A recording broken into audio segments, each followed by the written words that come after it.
রংপুরের গঙ্গাচড়ায় নিজ শোয়ারঘর থেকে শুকতারা নামের ৩৫ বছরের এক গৃহবধূর গলাকাটা লাশ উদ্ধার করেছে পুলিশ। পুলিশ জানিয়েছে তার স্বামী তাকে গলা কেটে হত্যা করেছে।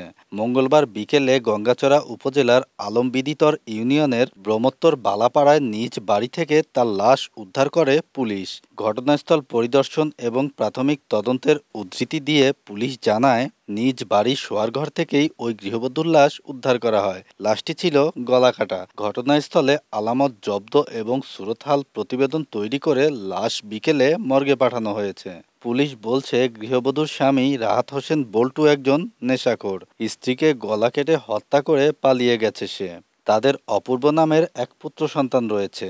বর্তমানে সে ৯ম শ্রেণীতে অধ্যয়ন করছে। তবে এ ঘটনার সময় অপূর্ব তার দাদির বাড়িতে ছিলেন। এমন ঘটনায় হতবাক স্থানীয়রা। সকালে কিন্তু পল্টু ছিল, চার দোকান বেশ ৮ বাজে যাতায়াত করছে, তখন ৭টা বাজবে অনুমান, সকাল ৭টা। কিন্তু ওর স্বামী স্ত্রী যেটা তো আর এলাকার লোক কেউ জানেও না, আর বাড়িতেও আর কেউ নাই, ওই উমরা স্বামী স্ত্রী ছাড়া। ওর একটা ছেলে তাও বাইরে, ওর মা তাও বাইরে, বোন একটা বাইরে থাকে, আর তো বাসায় কেউ থাকে না, শুধু উমরাই স্বামী স্ত্রী ছাড়া না। বল্টুই নেশা খাইতো, নেশা করতো। ১৪-১৫ বছর হলো বিয়ে হয়েছে। হ্যাঁ, কিন্তু আমরা ৪টের সময় পাইলাম যে তাকে মারধর করে তাকে জবাই করে ফেলানো হয়েছে। এবং আমি যতখানি জানি যে এটা পূর্ব পরিকল্পিতভাবে জবাই করা হয়েছে। হ্যাঁ, কারণ সে তো নেশাগ্রস্ত একটা ছেলে। জানা যায়, ওই গৃহবধূর বাড়ি দিনাজপুরের পার্বতীপুরে। এ ঘটনায় থানায় হত্যা মামলা দায়েরের প্রস্তুতি চলছে।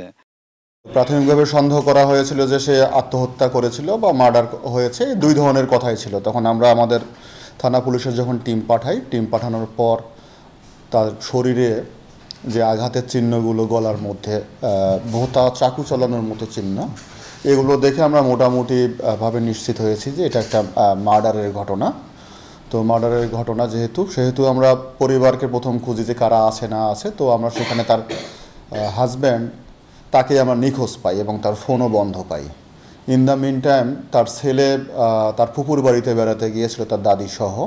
তারা যখন আসে তাদেরকে আমরা জিজ্ঞাসাবাদ করি। তাদের সাংসারিক জীবন ভালো ছিল বলে জানা যায়, কিন্তু তার বাবা নেশার সাথে সম্পৃক্ত ছিল। হয়তোবা এই কারণেই কোনো একটা সিচুয়েশনে ইমব্যালেন্সড হয়ে সে তার স্ত্রীকে হত্যা করেছে বলে আমরা প্রাথমিকভাবে ধারণা করতেছি।